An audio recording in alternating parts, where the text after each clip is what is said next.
वो किताब किसने लिखी है? वो एक धीवर जाति के व्यक्ति ने लिखी है। ब्राह्मणों की सारी कर्मकांडी पद्धतियां पूरे देश में विश्व में कथा गायन की जिन 2 किताबों पर है वो किनकी लिखी हुई हैं? एक महर्षि वाल्मीकि और दूसरी वेदव्यास। दोनों ब्राह्मण नहीं है, दोनों क्षत्रिय नहीं है, दोनों वैश्य नहीं है। हम सबका काम चल रहा है। वाल्मीकि जी थे, वो चतुर्थ वर्ण के लिए वो भागवत कर सकते हैं, तो यादव क्यों नहीं कर सकते? वो विषय नहीं है, करना कराना विषय नहीं है। विषय वो है कि आपने जो है ब्रह्मा जी के पुत्र जो प्रचेता थे, प्रचेता के पुत्र जो वाल्मीकि थे, उनके लिए जो है अज्ञानता में जो कहा। जिन वाल्मीकि की बात कर रहे हो वो धर्मावतार वाल्मीकि है, प्रचेता के पुत्र नहीं है। ऐसे हमारे जो व्यास जी हैं वो पराशर जी के शक्ति के पौत्र हैं, विशुद्ध रूप से ब्राह्मण हैं, वो इसमें कोई संदेह नहीं है। और सूत जी जो है वो जो है जो सूत जो संज्ञा होती है वो स्पष्ट रूप से जो है दोनों वंश के पवित्र हों और पुराण कथा की अद्भुत शैली हो, उसके लिए सूत संज्ञा दी जाती थी। वो क्षत्रिय ब्राह्मण से ऊंची संज्ञा सूत संज्ञा है। तो आपने जिस ढंग से जो है जनता के सामने, भारतवर्ष के सामने जो वेद के विरुद्ध, स्मृति के विरुद्ध, धर्मशास्त्र के विरुद्ध, पुराण के विरुद्ध जो वक्तव्य दिया है उससे हम आहत हुए। आजकल सोशल मीडिया पर ये बात प्रचलित हो रही है कि कथा करने का कौन अधिकारी है, कौन पात्र है, व्यास गद्दी पर किसका अधिकार है। और जो टावा में घटना घटी उस विषय को लेकर तो चाहे यूट्यूब हो या फेसबुक हो या चैनल हो, उसकी धूम मची हुई है। किंतु समयानुसार जो मैंने सुना उसमें ऐसे वक्ताओं का नितांत अभाव था जिन्होंने विधिवत रह कर गुरुकुल में संभवतः अध्ययन नहीं किया हो। पूरे ना कोई श्लोक का उच्चारण है, ना कोई विषय है, केवल हिंदी के माध्यम से अपने विचार प्रस्तुत कर रहे हैं और ऋषियों पर दोषारोपण कर रहे हैं। कष्ट तो जब हुआ अपनी परंपरा के, नरवर की परंपरा के, जिनका वंश, जिनका विद्या वंश पवित्र है और उस वंश में विद्वान है, आचार्य सुमन जी हैं। वो तो यहाँ कभी सभा होती थी उस सभा का संचालन वही करते थे। उसी वंश के अपने कुमार विश्वास जी हैं। उन्होंने जिस ढंग से जो है अपना वक्तव्य रखा वो शास्त्र विरुद्ध है, वेद विरुद्ध है, मर्यादा के विरुद्ध है। क्योंकि यह निश्चित है कि जब तक परंपरा के अनुसार गुरुकुल में स्वाध्याय नहीं होता है तब तक जो है वो शास्त्र सम्मत बात होती नहीं। पता नहीं क्यों उन्होंने जो है वाल्मीकि रामायण में अंतिम सर्ग में वाल्मीकि के विषय में स्पष्ट उल्लेख है और ऋषियों के संबंध की जहाँ बात है उनमें तो जो है श्रुति हैं, स्मृति हैं, वेद हैं। क्योंकि ऋषियों मंत्र दृष्टारा, ऋषि तो मंत्र के दृष्टा होते हैं। उन पे किसी प्रकार का जातिवाद अथवा उत्पत्ति के विषय में चर्चा करनी ये तो बस जो है उनका अपमान ही करना है। मैं जो कहने जा रहा हूँ इस भारतवर्ष में कोई उसका शास्त्र सम्मत खंडन कर दे, कोई ऐसा हो कि उसका शास्त्र सम्मत खंडन कर दे, मैं नहीं समझता कि उसका शास्त्र सम्मत खंडन हो पाएगा। और कोई भी शास्त्र विरुद्ध कितना ही बड़ा कोई हो उसकी बात सहन नहीं होगी। जैसे कहा ऋषियों के संबंध में जो अनर्गल प्रलाप चल रहा है जिसमें ये ध्यान रखिए, साक्षरा विपरीताश्चेत राक्षसा ही केवलम। यदि साक्षर व्यक्ति विपरीत आचरण करने लगे, विपरीत बोलने लगे तो वो राक्षस कोटि में आ जाता है। जैसे रावण साक्षर था, सही विद्याओं का उसे ज्ञान था। आप ये समझिए कि जो रावण संहिता है उसका फलादेश बहुत सटीक है। भृगु संहिता की अपेक्षा रावण संहिता का जब फलादेश होता है ज्योतिष के अनुसार प्रमाणिक है। वो जैसा कोई विद्वान था किंतु साक्षर होते हुए भी वो जो है राक्षस लिए हो गया। उसने वेद मर्यादा के विरुद्ध आचरण किया। जब उससे, जबकि ब्राह्मण है, ऋषि की संतान है, जब उससे कहा कि आपने जो है स्त्री का अपहरण किया है तो तुम्हारे मानने में कोई पाप नहीं लगेगा। क्यों कि जो है जो माता बहनों के प्रति कुदृष्टि रखता है तो उनके वध करने में कोई पाप नहीं लगता। तो क्या उत्तर देता है कि जो है राक्षसों का जो धर्म है, राक्षसान धर्मो ही पर दारा ही मर्षणम। अरे हमारा तो धर्म जो है दूसरों की स्त्रियों के साथ संबंध स्थापित करना तो हमारे धर्म कोटि में आता है। आप जिस सिद्धांत की बात कह रहे हो तो आर्यों का हम तो अनारी हैं, तो इसलिए जो है वो तो साक्षर व्यक्ति है और उसने किस ढंग से जो है अपनी बात कही तो बात राक्षस कोटि में आ गई। इसे जो बिना पढ़े लिखे लोग हैं उनसे उतना धर्म के लिए खतरा नहीं है जितना खतरा पढ़े लिखों से है। और इसमें मैं स्पष्टता, यदि किसी जो भी इस चैनल पे हैं जो अपना वक्तव्य दे रहे हैं, मैं जिसको कहने वाला हूँ, यदि किसी में साहस है तो एक पंक्ति का भी खंडन करके दिखाएं, एक पंक्ति का भी खंडन करके दिखा देंगे तो मैं उनका कृतज्ञ हो जाऊंगा मैं। किंतु नहीं, जो पढ़ाई लिखाई की जो समस्या है, वो जो स्तर है, वो डिबेट से पता लग रहा है कि उनका स्तर है क्या। देखिए आजकल स्वार्थी मनुष्य स्वार्थ सिद्धि के लिए ऋषियों पर भी कलंक लगाने में संकोच नहीं करते हैं। जैसे कक्षीवान मंत्र दृष्टा ऋषि हैं। आप देखिए, मैं जिन जिन ऋषियों पर आरोप लगाए हैं लोगों ने, मैं क्रमशः उनके नाम लेता हूँ जिनको वर्ण संकर सिद्ध करना चाहते हैं, किस ढंग से जो शब्दों को तोड़ मरोड़ कर रहे हैं, और जन्म से ब्राह्मण हैं और औषज हैं। अहम मनुरभवम सूर्यश्च अहम कक्षीयान ऋषि अस्मि विप्रः। अथर्ववेद इस मंत्र में कक्षीवान को विप्रवंशोद्भव ऋषि माना है। कक्षीवंतम व औषझः इस मंत्र पर उब्बट और महीधर भाष्य एक सा ही है। दोनों में कक्षीवान को दीर्घतमा ऋषि का पुत्र माना जाता है। उनकी माता का नाम उसिक है, किंतु नहीं, उनके लिए जो है वर्ण संकरी कोटि में कहते हैं कि नहीं। और जब कितने पवित्र हैं, मंत्र दृष्टा हैं, उनके विषय में जो है इन आजकल के आधुनिक लोग कितनी गंदी सोच। श्री कक्षीवान को दीर्घतमा ऋषि का पुत्र माना जाता है, उनकी माता उसिक है। अब और देखिए, इसी प्रकार आजकल जो लोग बहुत मीडिया में जो गला फाड़ कर कह रहे हैं, उसमें मैंने जो देखा था, उसमें हमारी उमा भारती जी अपना वक्तव्य दे रही हैं, और आपके बागेश्वर धाम के भी वक्तव्य दे रहे हैं, और कुमार विश्वास जी भी हैं। ये उनका जो मैंने वक्तव्य सुना तो मुझे अंदर से बड़ी बात हुई कि व्यास जी के संबंध में और वाल्मीकि जी के संबंध में जो उन्होंने बात कही वो शास्त्र सम्मत नहीं थी। आजकल स्वपातक मतलब पराशर को स्वपाकी का पुत्र बतलाते हैं। स्वपच माने होता है ना, जो कुत्ते के मांस को पचा जाए, ऐसे व्यक्ति की संतान बतलाते हैं जो कौन है, पराशर ऋषि हैं। जब ये कलौ पराशरा स्मृति ही, क्योंकि आजकल कलयुग में मनुस्मृति के अनुसार जीवन यापन बड़ा कठिन है, तो शक्ति पुत्र जो पराशर हैं उनके द्वारा जो स्मृति का विधान किया है वो कलयुग में आचरण के योग्य है। तो कहते हैं पराशर को स्वपाकी का पुत्र बतलाते हैं स्व, परंतु पराशर शक्ति के पुत्र हैं। आप देखिए, जो पराशर हैं वे किसके पुत्र हैं, शक्ति के पुत्र हैं। और शक्ति का इतिहास महाभारत के आदि पर्व में विद्यमान है। थोड़ा महाभारत पढ़ लो, जहाँ जो विषय आया है उसको पढ़ करके यदि आप कहो, डिबेट करो, मंच पे कहो, मीडिया के सामने कहो, तो कुछ बातें भी बने। शक्ति का इतिहास महाभारत के आदि पर्व में विद्यमान है। वहाँ पर इस बात गंध तक नहीं है कि पराशर स्मृति के प्रथम अध्याय में भी शक्ति पुत्रम पराशरम ऐसा पाठ आया है। शक्ति पुत्रम पराशरम, जो पराशर ऋषि हैं वह जो है किसके पुत्र हैं, शक्ति के पुत्र हैं। उसी कहते हैं जो है तस्मिन् ऋषि सभा मध्य शक्ति पुत्रम पराशरम सुखासीनम महात्मानं मुनि मुख्य गणावृतम कृतांजलि पुटो भूत्वा व्यासस्तु ऋषिभिः सह प्रदक्षिणाभिवादैश्च स्तुतिभिः सम अपूजयत। क्योंकि भगवान वेद व्यास के पास में ऋषि धर्म की चर्चा करने आए थे, तो व्यास जी ने कहा मेरे पिताजी जो पराशर ऋषि हैं उनसे धर्म चर्चा करते हैं। तो वहाँ जो है सब लोग बैठे हैं, सभा लगी हुई है। उसमें शक्ति पुत्र जो पराशर है अपने पुत्र जो व्यास जी हैं उनको धर्म का उपदेश करते हैं। तो इसमें भी जो है पराशर स्मृति है तस्मिन् ऋषि समामध्ये शक्ति पुत्रम पराशरम।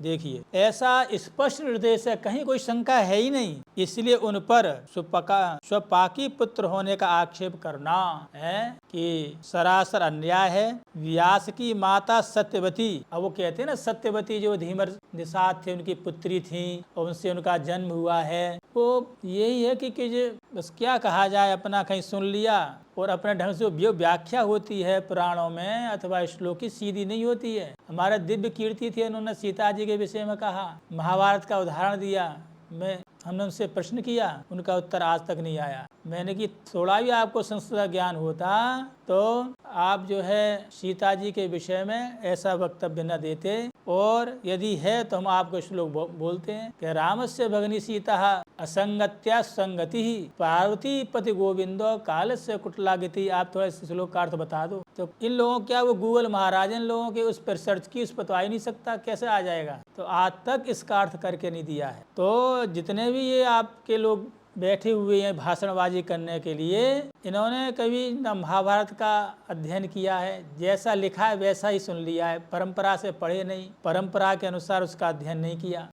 तो उसी कहते हैं व्यास जी की माता सत्यवती उपरचर वसु की पुत्री थी। यह आख्यान महाभारत के आदि पर्व के अध्याय 63 से प्रारंभ होता है। क्योंकि मैं जो है लोग कहते हैं गुरु बताते जाया करो, तो पूरा विषय वहाँ देख लेना, क्योंकि सब विषय यहाँ कहना जो है नहीं समझ है। अपत्यम चैत आर्यस्यो योस्माकं समो गुणैहि यस शुक्रात सत्यवती संभूता वर वर्णनी तेर में बहुस्तातो पिता ते परिकीर्तितः अहम सत्यवती बोढ़ुम धर्मज्ञ स नराधिपः। यह पद्य पर्व अध्याय के 100 में है। इसमें आर्य की पुत्री सरस्वती थी, सत्यवती थी। आर्य की पुत्री जो है सत्यवती कहा है वहाँ, और अनार्य की नहीं कहा, आर्य की कहा है। सत्यवती थी, यह बात सिद्ध होती है। और आर्य नहीं, जिस जाति का आप बता रहे हैं उसकी आर्य संज्ञा नहीं है, वो अनार्य हैं। इसमें व्यास जी की माता पर भी कैवर्ती होने का दोषारोपण आरोपण करना व्यर्थ ही है। ये कहना कि वो जो है भगवान वेदव्यास धीवर से उत्पन्न थे, ये कहना। दूसरी बात यह है कि भगवान वेदव्यास भगवान के जो है अंशावतार हैं, भगवान विष्णु के, और ये लोग अयोनिज होते हैं। जो भगवान के जो अवतार हैं उनके विषय में ऐसी चर्चा ही नहीं करनी चाहिए। भगवान का अवतार कच्छावतार भी है, शुक्रावतार भी है, मत्स्यावतार भी है, 12 अवतार भी है। तो 12 क्षेत्र में जाकर अस्थि विसर्जन क्यों करते हैं? तो 12 से भगवान की तुलना करेंगे क्यों? जन्म कर्म से वे दिव्य मिल लोगों के जन्म कर्म दोनों दिव्य होते हैं। कहाँ से हुए, कैसे उत्पन्न हुए, उनके विषय में चर्चा करना ही महापाप है। व्यासम वशिष्ठ अवतारम शक्ति पौत्रम कलमशम पराशरात्मजम वंदे सुगतातम तपो निधिम। बहुत प्रसिद्ध श्लोक है ये। यदि इस पर ध्यान दोगे तो आपके जितने भी तर्क वितर्क कुतर्क शंका आशंका दुराशंका संभावना विपरीत भावना असंभावना जल्प वितंडावाद जो भी सब समाप्त हो जाएंगे। भगवान वेद व्यास के विषय में और वाल्मीकि जी के विषय में जो भी आपकी शंकाएं हैं वे सब समाप्त हो जाएंगी। व्यासम वशिष्ठ अवतारम शक्ति पौत्रम कल्पसम पराशरात्मजम वंदे शुकतातम तपोनिधम। तो ये पद्य पर्याप्त है। व्यास जी वशिष्ठ के नप्ता हैं। व्यासम वशिष्ठ नप्तारम, और आगे शक्ति है पौत्र मकलमसम, और शक्ति के पौत्र हैं। जो शक्ति हैं उनके कौन है? पौत्र हैं। और पराशर के पुत्र हैं, और सुखदेव जी पिता हैं। पराशरात्मजम वंदे शुकतातम तपोनिधिम। सुखदेव जी के पिता हैं। विश्वामित्र का इतिहास महाभारत के अनुशासन पर्व के 3 अध्याय के अंदर भीष्म पितामह ने स्वयं कहा है। आप देखिए जो भीष्म पितामह सरसैया पड़े हुए थे तो भगवान ने स्वयं कहा, हे अर्जुन, ये पांडवों, ये धर्मराज युधिष्ठिर, उनसे जा करके ज्ञान लो, क्योंकि ऐसा धर्म का प्रवक्ता इस संसार में कोई मिलेगा नहीं। तो स्वयं भगवान श्री कृष्ण पांडवों को उपदेश सुनाने के लिए जो है सुनने के लिए भीष्म पितामह के यहाँ गए हैं। तो भीष्म पितामह ने कहा है, और ये प्रश्न जो है हम जब सुक्ताल में थे तो वहाँ किसी माता ने किया था कि विश्वामित्र जी हैं और आपके जो परशुराम जी हैं अथवा कुल है वंश से बदला जा सकता है, नहीं बदला जा सकता है। तो वहाँ कहा उन्होंने, ऋचिक ऋषि प्रदत्त ब्रह्मचरु से विश्वामित्र का वध हुआ। ब्रह्मचरु उनके ब्राह्मण होने के कारण हुआ, यह बात निर्विवाद है। मतंग चांडाल का इस जन्म में ब्राह्मण नहीं बना, यह वृत्तांत भी अनुशासन पर्व है। ये मैंने कई वीडियो में इस बात को डाला है। ये 27वें अध्याय के प्रारंभ होता है। इसमें इंद्र मतंग संवाद है, उसको ध्यान से पढ़ना चाहिए। और रही क्या वाल्मीकि की बात, लोग कहते हैं जो वाल्मीकि जो हैं वो जो अंत्यज थे, ये उनका भ्रम है। आप जो वाल्मीकि थे जिनसे ये जिनको कहते हैं वो दूसरे हैं, और ये जो आपके वाल्मीकि रामायण कर्ता जो वाल्मीकि हैं वह दूसरे हैं, वह जो वाल्मीकि हैं वो धर्मावतार हैं, और ये जो वाल्मीकि हैं, ये जो वाल्मीकि हैं ये प्राचेतस थे। यही तो है पूर्वापर, ये वाल्मीकि सुन लिया तो दोनों बस एक का एक के साथ संबंध जोड़ दिया। इसलिए कहते हैं इतिहास पुराणाभ्याम वेदार्थं संबंधित, इतिहास पुराण के द्वारा पूर्वापरी के द्वारा जो है अर्थ करना चाहिए। विभेति अल्प श्रुतात मावयम प्रस्यति, वेद भगवान कहते हैं जो अल्पज्ञ हैं, अल्प श्रुत हैं, जिन्होंने जो है सांगोपांग वेद का अध्ययन नहीं किया है, पुराणों का अध्ययन नहीं किया है, वे अल्प श्रुत हैं। उनके द्वारा जब मेरा अर्थ होता है ऐसा लगता है कि मुझे प्रहार कर रहे हैं। तो ऐसे जब हम लोग, यद्यपि मैं देखता नहीं हूँ कि पाखंड नो विक्रम स्थान बैडाल व्रतकान छटान, ये जितने भी लोग हैं वो जो है दाम्भकान बकवृतिश्च वांग मात्र नापि नार्चयेत, क्योंकि जो धर्म विरुद्ध बोले, शास्त्र विरुद्ध बोले, मर्यादा के विरुद्ध बोले, और कहीं की ईंट कहीं का रोरा, भानुवती ने कुनबा जोड़ा, इस ढंग से जो व्याख्या करता है उनका तो हम वाणी से वादन नहीं करते, मैं सुनता ही नहीं, बंद कर देता हूँ। इसलिए अपने पास में जो है बहुत ये फोन रखता हूँ, क्योंकि यदि सुन लिया तो मन में उद्वेग हो जाता है और लोग फिर कहते हैं खंडन। ये मैं इसलिए प्रसंग करना पड़ा।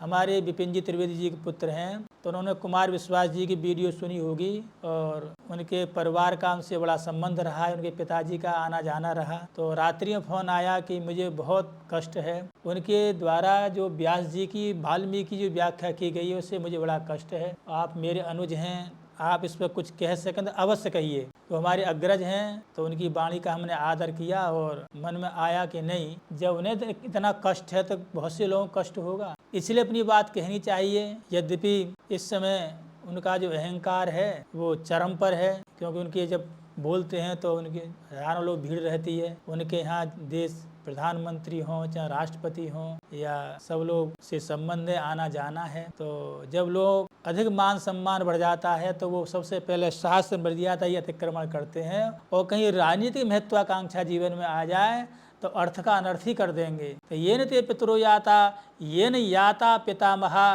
तेन आया सताम मार्गम तेन गच्छन ऋष्यते। फिर वे ध्यान नहीं देते कि हमारे पूर्वज किस मार्ग पर चले, हमारे माता पिता बाबा दादा परदादा दादी ये किस मार्ग पर चले हैं, उस मार्ग हमको चलना चाहिए। ना भी चलें तो किंतु ऐसा कोई वक्तव्य नहीं देना चाहिए जो वेद श्रुति के स्मृति के पुराण के विरुद्ध हो। कहते हैं श्रुति स्मृति मयि आज्ञे यस्त उल्लंघ्य वर्तते, वो जो है श्रुति स्मृति तो मेरी आज्ञा है, और इनका उल्लंघन करके मनमाने ढंग से जो है कोई व्याख्या करता है वो मेरा भक्त भी नहीं होता, न विरक्त न वैष्णव है। श्रुतस्य वेदो विज्ञयो धर्म शास्त्रम तो वै स्मृति ते सर्वार्थस्व मीमांसे ताभ्याम धर्मो ही निर्बभौ। श्रुति स्मृति, श्रुति से अनुमोदित स्मृति है तो मान्य होती है, और श्रुति स्मृति से पुराण अनुमोदित है वह मान्य है। यदि स्मृति का श्रुति से विरोध है तो श्रुति मान्य होगी, स्मृति नहीं होगी। स्मृति से पुराण का विरोध है तो स्मृति मान्य होगी, पुराण मान्य नहीं होगा।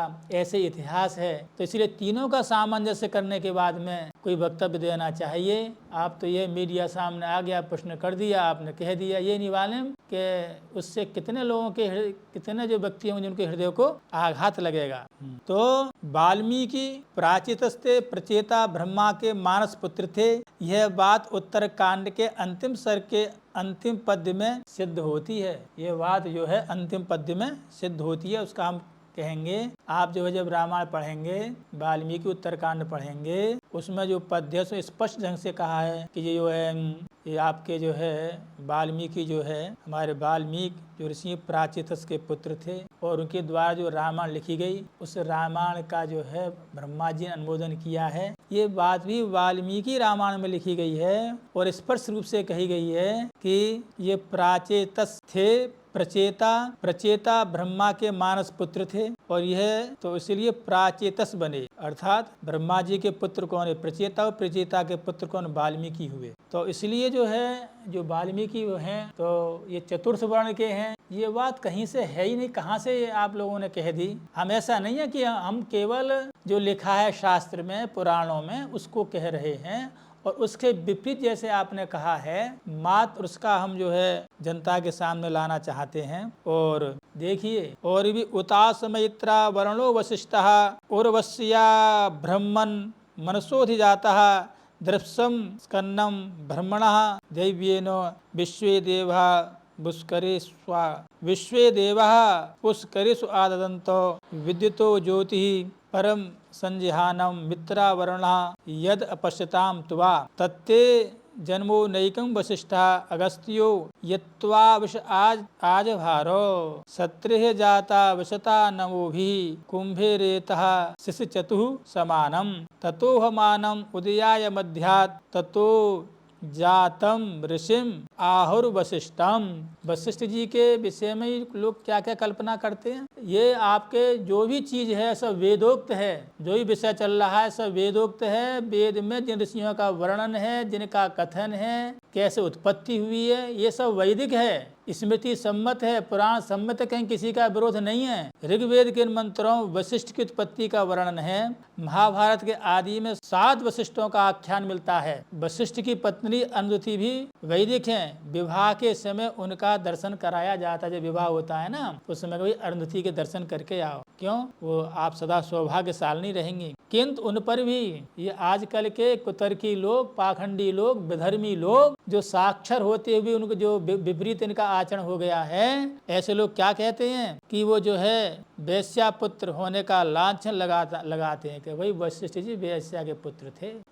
तो प्रयुक्त मंत्रों में वैश्यावाचक कोई पद नहीं है। ऋषियों पर कलंक लगाना ये सज्जनों का काम नहीं है, दुर्जनों का काम है। जो ऋषि का जहाँ जैसे वेदों ने वर्णन किया है उसी के अनुसार ही जो है बात बननी चाहिए। अन्यथा ये जो हमारे ऋषि हैं उनके वंश वर्णन से कुल की वृद्धि होती है, सुख शांति मिलती है। अंतिम में उनके यहीं हम लोग निवास करते हैं। और ये आपकी जो है ये वाल्मीकि रामायण है, और इसमें आप थोड़ा स्वाध्याय करते तो आपको ये पता लग जाता कि जो है ये नहीं, देखिए उत्तरकांडे 11 सर्ग, यहाँ रामायण काव्य का उपसंहार है, उसकी महिमा है। और इसमें लिखा है कि एतद आख्यानमायुष्यम संभविष्यम सहोत्तरम कृतवान प्रचेतसः पुत्रस्तद्ब्रह्मापि अनुमन्यतो। प्रचेता के पुत्र महर्षि वाल्मीकि ने अश्वमेध यज्ञ की समाप्ति के बाद की कथा एवं उत्तरकांड सद रामायण नामक इस ऐतिहासिक काव्य का निर्माण किया है। ब्रह्मा जी ने भी इसका अनुमोदन किया है। ये वाल्मीकि के अनुसार वाल्मीकि जी की उत्पत्ति हो गई। ठीक, अब इसके बाद आपका हमला किस पर रहता है? सूत जी पर रहता है। जो सूत जी हैं उनकी, यद्यपि वीडियो बहुत विस्तार हो गया वीडियो का, किंतु नहीं, ये पूरा जो प्रसंग है ये प्रलय पर्यंत तक बना रहे। तो ये जो बार बार जो कहते हैं, क्योंकि मैंने आज जो सुना तो बड़ा कष्ट हुआ कि सूत जी के विषय में जो लोगों की धारणा है वह ठीक नहीं है। देखिए, पुराण के प्रवचन करने का काम सूत का ही था।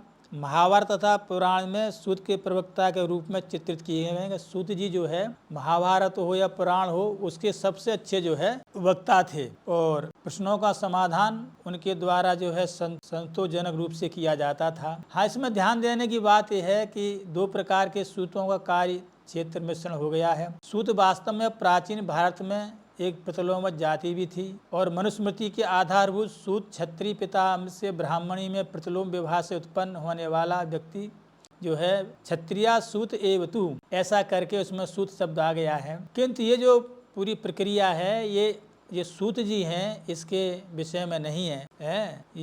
ये सूत जी जो जाति शंकर नहीं थे, बाण शंकर भी नहीं थे, ये तो जो है साक्षात अग्नि कुंड से जो है प्रकट हुए थे। क्यों? व्यासदेव जी के शिष्य लोमहर्षण, आप ध्यान से सुने, व्यासदेव जी के शिष्य लोमहर्षण या रोमहर्षण निस्संदेह ब्राह्मण थे। इसमें कोई संदेह की बात नहीं है। जो सूत जी को वर्णशंकर कह रहे हैं और ये कह रहे हैं कि नहीं ये तो जो है चतुर्थ वर्ण के हैं, और जब ये उस व्यास गद्दी बैठ सकते हैं तो इनका आधार मान कर कोई व्यास गद्दी बैठ सकता है, ऐसा वहाँ लोग बहुत तर्क दे रहे हैं, तर्क दे रहे हैं। तो उसका हमें समाधान करना है। यद्यपि इसका वीडियो मैंने बना दिया है। इससे पहले भी कुमार विश्वास जी ने जो है भिलनी के लिए चतुर्थ वर्ण की बताया, किंतु हमारे पूरी पीठाधीश्वर आजकल जो धर्म के साक्षात प्रवक्ता हैं बिना न लोभ से न मोह से बेबाक ढंग से अपना जो है पक्ष रखते। उन्होंने जो है शबरी को श्रवणा अर्थात जो है ब्राह्मणी अपने वीडियो में सिद्ध किया और मैंने भी सिद्ध किया है। तो कुमार विश्वाचार्य क्या हो गया है, अपना जो है थोड़ा यदि कथा करने का प्रवचन करने का यदि स्वभाव बन गया है तो थोड़ा शास्त्रों का अध्ययन करें। और इसके बाद ये चली थी कि भगवान श्री राम मर्यादा पुरुषोत्तम थे, उन्होंने जो है ब्राह्मण पत्नी के लिए चरण से स्पर्श क्यों कराया। तो क्षत्रिय के लिए निषेध है ब्राह्मण पत्नी को पैर छुलाना, मतलब पैर से स्पर्श करना, तो ये कहीं नहीं आया है। वो तो भगवान जैसे उस वन में प्रवेश किया है, बस प्रवेश होते ही वो जो है पत्थर से जो अहल्या रूप में परिणत हो गई हैं और उन्होंने उनका स्वागत किया है और भगवान श्री राम ने उनको साष्टांग प्रणाम किया है, कहीं पैर से स्पर्श नहीं कराया। तो ये लोग कुछ ना कुछ कहना है, अध्ययन करना नहीं है। और इस विषय पे आते हैं कि व्यासदेव के शिष्य रोमहर्षण के निस्संदेह ब्राह्मण थे। उनका इस नामकरण का यह कारण था, उनकी अन्वत संज्ञा थी, जैसा नाम था वैसा ही गुण था। वे अपने प्रवचनों के माध्यम से श्रोताओं को आनंदित किया करते थे, जिससे उनके रोंगटे खड़े हो जाते थे। इस नाम की एक दूसरी भी है, इसलिए क्या कहते हैं लोमहर्षण, अर्थात जो है उनको सुनते ही जब रोम खड़े हो जाए, हर्षित हो जाए, तो इसलिए उनको लोमहर्षण नाम पड़ गया। इस नाम की दूसरी भी व्याख्या है कि व्यास जी के पौराणिक प्रवचनों का श्रवण कर इनके लोम हर्षित हो गए थे, ठीक है, स्वयं भी हर्षित हो गए थे। तो व्युत्पत्ति मतभेद भले ही हो, किंतु परंतु लोम हर्षण का ब्राह्मण होना मतभेद से पृथक सत्य है। किंतु मतभेद व्युत्पत्ति में हो सकते हैं, किंतु लोमहर्षण ब्राह्मण ही थे, इसमें कोई मतभेद नहीं है। नैमिष सारण में एकत्र हुए 88,000 ऋषियों की जिज्ञासा की पूर्ति करने वाले पुराणवाचक उच्च कुल के ज्ञानी विद्वान ब्राह्मण थे। पुराण के प्रवचन करने के हेतु ही वे लक्षण या सूत कहलाते, परंतु सूत नाम से अभिहित होने से उनके अभिजात पर आघात पहुंचता था। उनका नाम सूत था, किसी संज्ञा सूत होती है ना, तो ऐसा नहीं है कि वो जो है उसका जो नाम उसकी उत्पत्ति भी उस ढंग से हो। उनका नाम सूत रख दिया था। इसे सूत का पद ब्राह्मण तथा क्षत्रिय से ऊपर ही माना जाता था। और जो है जो सूत जो पदवी मिलती थी वो ब्राह्मण और क्षत्रिय से भी ऊपर की पदवी थी ये, और वे एक दिव्य लोक में जीव माने जाते थे। यह घटना कौटिल्य से पहले की सिद्ध तथा प्रमाणभूत मानी जा चुकी है। अर्थशास्त्र में जो है जो भी आए उनके विषय में ऐसा कोई बात नहीं है। और पुराणों का कथन है कि बेन के पुत्र महाराज पृथ्वी के यज्ञ में, आप देखिए पृथ्वी महाराज के यज्ञ में अग्निकुंड से उत्पन्न हुए थे, अथा अग्निकुंड सूत होने के कारण संक्षेप में सूत नाम से जाने गए। वायु पुराण की इस उत्पत्ति का एक प्रामाणिक वर्णन है। सूत लोमहर्षण के पुत्र थे, पुराण इतिहास महान के व्याख्या थे। उनका नाम था सौती उग्रश्रवा। क्या नाम है? सौती उग्रश्रवा। और उन्होंने महाराज जन्मेजय की हरवंश जो महाभारत का परिशिष्ट है सुनाया था। तो सौती शब्द की व्याकरण लभ्य व्युत्पत्ति है। सूतस्यापत्यम सौती द्रोणवत। देखिए सूतस्यापत्यम सौती द्रोणवत, जिस प्रकार द्रोण के पुत्र द्रोणी कहलाते उसी प्रकार सूत के पुत्र सौती, सूत के पुत्र सौती। ध्यान देने की बात है कि वह अपत्य प्रत्यय का योग ही सूचित करता है कि सूत किसी व्यक्ति का नाम है, जाति का नहीं, क्योंकि ब्राह्मण जाति से उत्पन्न होने वाला व्यक्ति ब्राह्मण ही कहलाता है, ब्राह्मणी नहीं। और वह सूत जाति संबंध नहीं रखता है। यही कारण था कि सूत के मार डालने से बलराम जी को ब्रह्महत्या लगी, जिसके निवारण के लिए उन्होंने भारत के समग्र तीर्थों की यात्रा की। यदि सूत जी जो है वर्णशंकर होते, ब्राह्मण ना होते, तो बलराम जी ब्रह्महत्या कैसे लगती? इस पर यह प्रकाश डालेंगे। आप देखिए, थोड़ा ध्यान रखिए।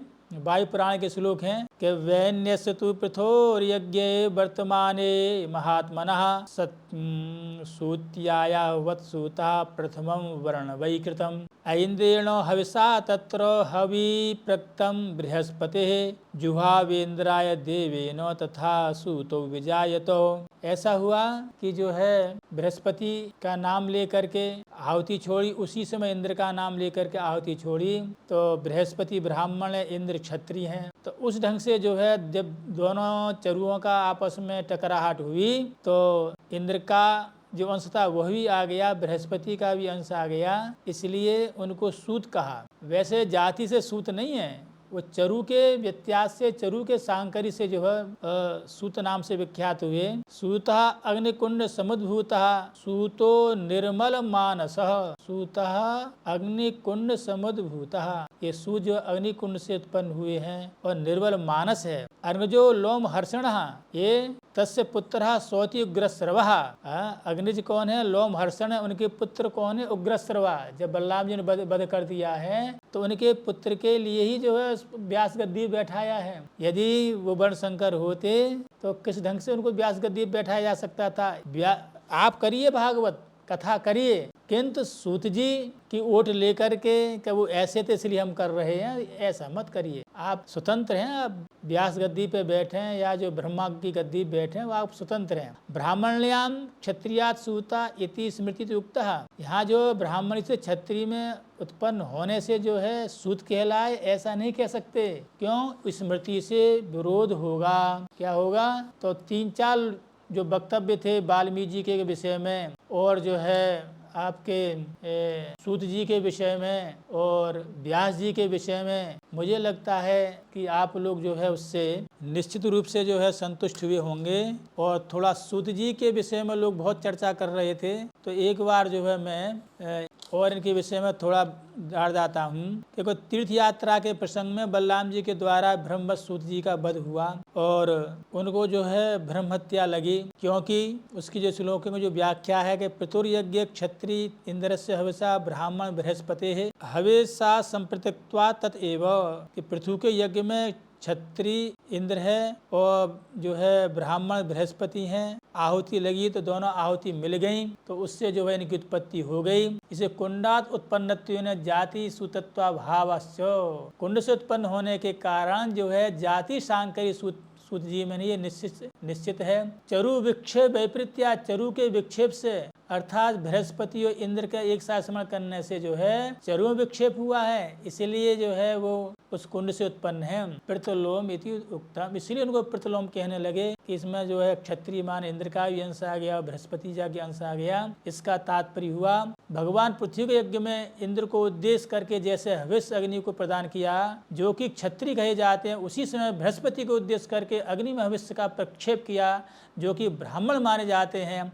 ऐसा करने से दोनों देवताओं का हविष्य संप्रत संयुक्त हो गया। संयोग हो जाने से देवताओं की जाति के भिन्न होने से हविष्य के संयोग से सांकरी हो गया। कुंडोत्पन्न होने से जाति संकर का सर्वथा अभाव होने पर चरु विशेष वैपरीत्य होने से प्रतिलोम शंकर सूत जी कहलाए, अर्थात चरु के व्यत्यास से कहलाए। जहाँ सुसंहिता का में लिखा है विप्रोवक्ता सुधिकार्यो विशुद्धो भय वंशजः इतिहास पुराणाम विप्रोन्यो धर्म हानिकृत। कहा कि विप्रोवक्ता शुद्धिकारियो, विप्रवक्ता होना चाहिए, बुद्धिमान होना चाहिए, उसका विद्या वंश और जो है विद्या वंश भी पवित्र हो, जहाँ जन्म हुआ वही वंश पवित्र हो। इतिहास पुराण, इतिहास का पुराणों का अन्य का जो प्रवचन है इन्हीं के द्वारा होना चाहिए। यदि विप्र से अन्य, यदि आपने जो है भागवत का धर्म का पुराण का उपदेश सुन लिया धर्म हानिकृत,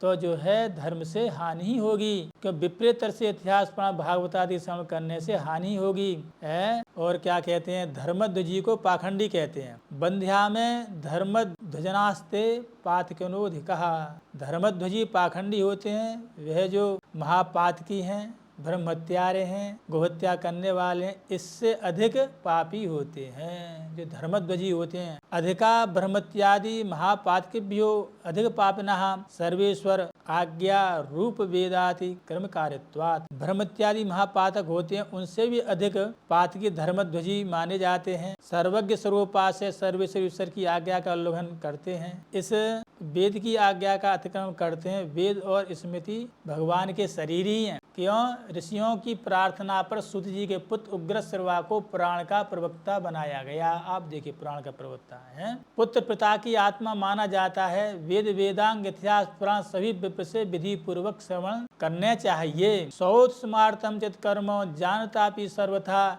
विप्र आग्रह कर्तव्य अमृथा निष्फलम हितत्। श्रोत स्मार्त कर्मों को भली बात प्रकार से जानता है तो भी विप्र की आज्ञा अवश्य लेनी चाहिए, अन्यथा सब निष्फल है। इसलिए यद्यपि ये विषय और भी है, इस पर पर्याप्त विचार हो चुका है। और ये अब ये थोड़ा प्रसंग चला कि जो है ये जो रामायण के जो है रचयिता जो है कर्ता वाल्मीकि शब्द आया कहाँ से, उसका आप देखिए कि ये भी प्रसंग बहुत बड़ा है।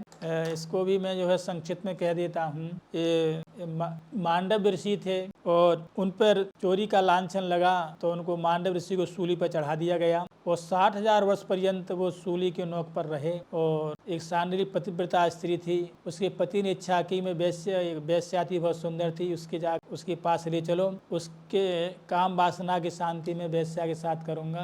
तो पतिव्रता स्त्री पति का विरोध नहीं करती है। रात्रि का समय था, वो पति को लेकर के जा रही थी। पति का जो पैर है वो जो मांडव ऋषि से लग जाता है, उन्हें वेदना होती है और वो शाप दे देते हैं कि सूर्योदय से पहले पहले उस व्यक्ति का प्राणांत हो जाएगा जिसने मुझे कष्ट पहुंचाया है। ये शब्द जब सांडली ने सुने तो उन्होंने कहा कि तपनस तपतम त्यंतम दहनुविदह्यते कल्पांते सर्व तेजांसी दृष्ट्वा पाते व्रतम महो। इस जो सूर्य में तपन है, अग्नि दहकता शक्ति है और जहाँ कुछ भी विशिष्टता दिख रही है पर वो जो है वह जो है कल्पांते सर्व तेजांसी कल्पांतर युगांतर में जो भी तेज दिख रहा है वो पतिव्रता का ही तेज है। तो उन्होंने सूर्य को अपने तेज से ढक लिया। जब सूर्योदय नहीं हुआ तो देवताओं को चिंता हुई, अनुसुईया से प्रार्थना की। अनुसुईया ने कहा कि भाई आप संसार की सृष्टि प्रलय हो जाएगा, आप जो है अपना जो प्रभाव है सूर्य से कम करिए। तो उन्होंने कहा कि नहीं, पति वियोग से नहीं कर सकती। तो उन्होंने कहा कि पति के प्राण तो निकलेंगे कि मैं कमंडलू के जल से जो है इनको पुनः जीवित कर दूंगा। ऐसा ही हुआ और इसके बाद में जो है सूली पे से जो है वो आपके मांडव ऋषि निकाले। तो राधा डरने लगा कि अब तुम भस्मी कर देंगे। बोले तेरा कोई दोष नहीं है, मैं सीधा जो धर्मराज के पास पहुंचता हूं, उससे यह पूछूंगा कि किस अपराध के कारण तेने मुझे इतना दंड दिया। धर्मराज के यहाँ पहुंचते हैं, ऋषि का क्रोध देख करके धर्मराज समझ गए कि निश्चित रूप से मुझे शाप ये देंगे। तो उन्होंने हाथ जोड़ कर प्रार्थना की है कि महाराज मुझे निश्चित आप मुझे शाप देंगे। और तो उन्होंने कहा नहीं, ये बताइए कि 60,000 वर्ष पर्यंत इतना मुझे घोर कष्ट सहना पड़ा, क्या अपराध था। तो बोले कि नहीं, आपने जो चिड़िया होती है उसमें एक सीख में लगा करके उस पर निशाना मार दिया, तो चिड़िया के जो है वो सुई लगी अथवा कांटा लगा, उस अपराध के कारण आपको 60,000 वर्ष तक सूली पर चढ़ना पड़ा। बोले कि अच्छा, थोड़ा मृत्यु लोक में रह करके थोड़ा पापों से बचना ना। तो बोले कि महाराज मुझे राजा मत बनाना, मुझे दासी पुत्र मत बनाना, और जो है जो वाल्मीकि हैं अथवा जो अंत्यज हैं उसको मत बनाना। यदि बना दिया तो उसका मुझ पर निर्वाह नहीं होगा। राजा को तो पाप लगना ही है, पक्ष विपक्ष उसको तो करना ही पड़ता है। और दासी पुत्र की तो प्रसिद्धि आप जानते ही हैं। और जो चौथे वर्ण में जाएंगे तो वहाँ न धर्म होगा न कर्म होगा, केवल सेवा ही धर्म रहेगा। तो 3 के अलावा मेरे लिए जो है कोई भी 3 के अलावा मेरे लिए कोई भी योनि दीजिए। तो मांडव ऋषि कहते हैं, हे धर्मराज तुम्हें तीनों ही बनना पड़ेगा, राजा, दासी पुत्र और वाल्मीकि। हे धर्मराज तीनों ही आपको बनना होगा। तो इसके बाद जो दासी पुत्र में विदुर आए हैं और राजा के शरीर में युधिष्ठिर जी आए हैं, और वाल्मीकि वो भी जो है धर्मावतार वाल्मीकि हैं, वो कोई साधारण नहीं है। वो भी जो आप कह रहे हैं वो ऋषि के अंतर इतना है, वो धर्मावतार वाल्मीकि हैं। और आप जो प्रचेता के पुत्र हैं जो वाल्मीकि हैं, उनको वाल्मीकि सिद्ध कर रहे हो, अंतर इतना ही है केवल। और जब उन्होंने अश्वमेध यज्ञ किया है, उन्होंने राजसूय यज्ञ किया है युधिष्ठिर ने, तो भगवान श्री कृष्ण ने कहा आपका जो है शंख नहीं बजा। तो जब फल की निष्पत्ति होती शंख स्वतः बजता है, तो कहीं ना कोई कमी है। तो बोले क्या कमी है। तो वहाँ जो है एक वाल्मीकि जी हैं, भगवान के भक्त हैं, उनको प्रणाम करो, उनको निमंत्रण दो। उनको जब तक भोजन नहीं करेंगे तब तक स्वतः शंख नहीं बचेगा।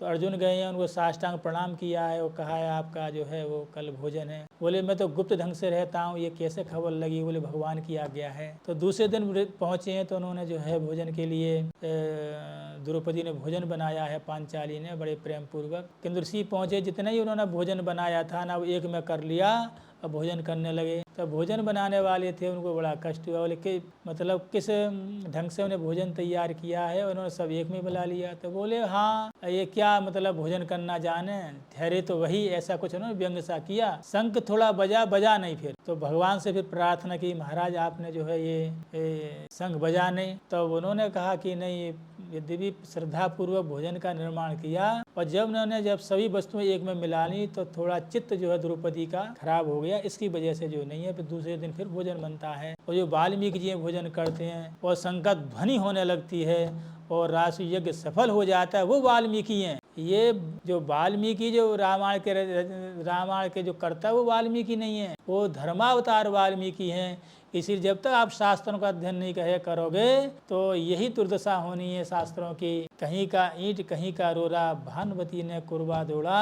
इसलिए वक्तव्य देने से पहले हमारे कुमार विश्वास हो अथवा अन्य कोई भी हो, पूर्वापरि का ध्यान रख करके जहाँ जो विषय उसको देख करके इसके बाद अपना वक्तव्य दें। अन्यथा ऋषि महर्षियों का जो अपमान होता है, ऋषि महर्षियों का वंश वर्णन करने से, वंशों को सुनने से और जन्मांतर के जो पाप नष्ट होते हैं। श्रावणी के दिन केवल वंशान वर्णन होता है। उस वंशान वर्णन का जो है श्रीमद् भागवत में कितना महत्व है, उसको की बात छोड़िए, मत सुनो, किंतु उनकी कम से कम जो है निंदा तो मत करो।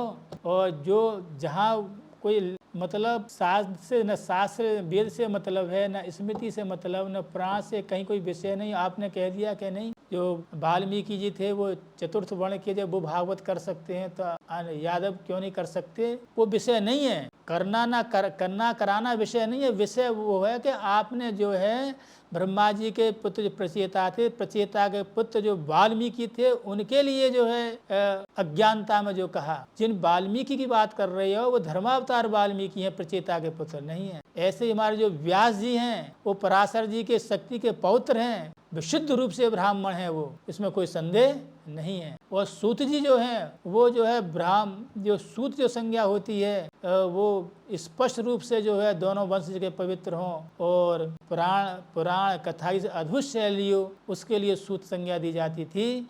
वो क्षत्रिय ब्राह्मण से ऊंची संज्ञा सूत संज्ञा है। तो आपने जिस ढंग से जो है जनता के सामने, भारतवर्ष के सामने जो वेद के विरुद्ध, स्मृति के विरुद्ध, धर्मशास्त्र के विरुद्ध, पुराण के विरुद्ध जो वक्तव्य दिया है, उससे हम आहत हुए। इसलिए हमने ये कही। और हमारे जो विपिन जी हैं उन्होंने रात्रि में हमसे फ़ोन किया। यद्यपि केवल 15 या 20 मिनट की वीडियो बनने वाली थी, किंतु जब विषय आते हैं उनका होना चाहिए। आज है कल न रहें। जो विषय इस पे आ जाएंगे तो हो सकता है हमारी जो है आने वाली पीढ़ी है उसका लाभान्वित हो। और मैं समझता हूँ कि जो जल है, कितना कुंटलों जल में यदि एक बूंद जो है वो तेल की डाल दी जाती, फैल जाती है, तो हमारी तो ये तेल की बूंद है और ये जल में जाके मिलेगी, हमारे जल में जनता में जा करके मिलेगी तो इसका विस्तार हो जाएगा।